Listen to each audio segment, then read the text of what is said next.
Chapter 1. The Flowering Tree. It was Ambika who first told me about the flowering dream tree during our childhood. She was 2 years older than me, but always preferred my company. Although there were other girls in her age nearby, she liked spending time with me. When her father was away, only her mother and she would be at home. And on such nights, I would be called over to stay with them to ease their fear. Ambika's father worked as a watchman in a guest house in the city. He would return home most nights before 8 p.m. and leave again in the morning. That was his routine. However, once or twice a month, officers would visit from Delhi, and on those days, her father couldn't come home. He would stay with the officers, sometimes for a week. On those nights, I became the watchman at Ambika's house. I enjoyed playing with her and listening to the stories she told. Her mother suffered from asthma, and one night when her father wasn't home, her mother's condition worsened. Ambika was terrified and cried. Hearing her sobs, my mother and I rushed to their house, 2 fields away, and took her mother to the hospital. After that incident, I became their regular night watchman, and my bond with Ambika grew stronger. She used to call me Check-in Boy, a nickname I didn't particularly like, but since I enjoyed her company so much, I tolerated it. We would sleep together, initially on the same bed. I was 10 and she was 12 at the time. I loved the warmth of her body. She would wrap me in her warmth and tell me stories until I fell asleep. It was during one of those nights that she told me the story of the flowering dream tree. I longed to see that tree, and I promised Ambika that I would find it one day, no matter where it was, and bring her a flower from it. The legend said that whoever wears a flower from the tree and prays would have their wishes come true. That night, the story of the tree was etched into my heart. One night, when I went to Ambika's house, she and her mother were in a heated argument. By then, we had started sleeping in separate beds. Her mother insisted she was old enough to sleep alone and that she had a headache. It hurt me deeply, and I was distressed that I could no longer hear her stories or sleep by her side. That night, as we lay in separate beds, Ambika said to me, "I'll only sleep beside you again when you bring me a flower from the flowering dream tree, Cheka." From that day, I began searching for that tree.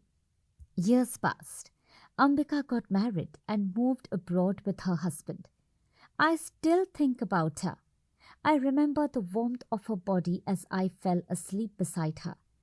Life, however, took a mechanical turn for me when I got a job at a private bank. Busy with the city's rush, I had almost forgotten about everything when one day I received a WhatsApp message. "Cheka, have you forgotten me?" That familiar nickname hit me like a wave. It was Ambika.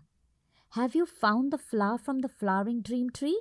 She added a laughing emoji and a single line sticker. "I need to see you. Come to my place. Sunday will do. After crossing the overbridge in the city, you'll see an apartment called Devalokam. I'm in flat C330 on the 3rd floor. Since I too wanted to see her, I agreed. On that Sunday, as planned, I reached her apartment. She looked beautiful, a little, and she hugged me with great joy upon seeing me. But I felt a strange unease. What if her husband saw us? What if the children saw us?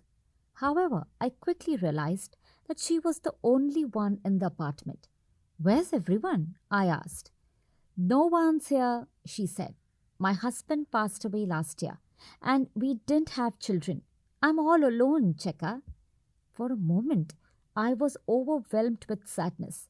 She must have noticed the sympathy on my face as she quickly said, "I need your help, Cheka. That's why I sought you out after all these years." "What is it?" She began to explain. "After marriage, I went to America with my husband.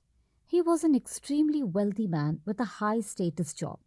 But our life together was a disaster. He had no interest in me.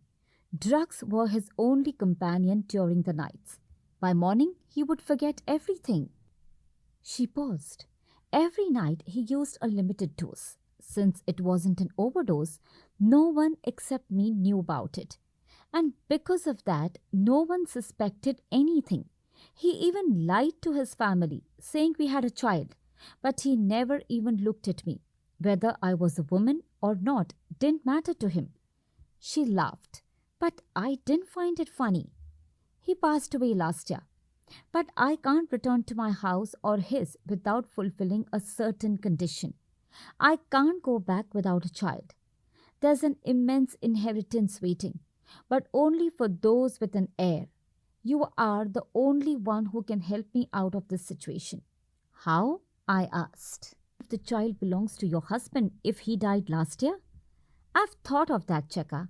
I've already made up a story that the fetus has a growth disorder and I'll need to stay in America for 10 more years for treatment.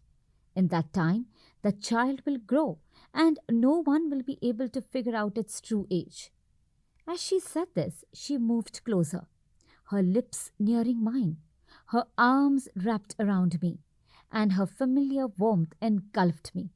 After so many years, I was once again lost in that warmth. "Cheka, where's the flower from the flowering dream tree?" she murmured. Suddenly, I woke up to someone calling me.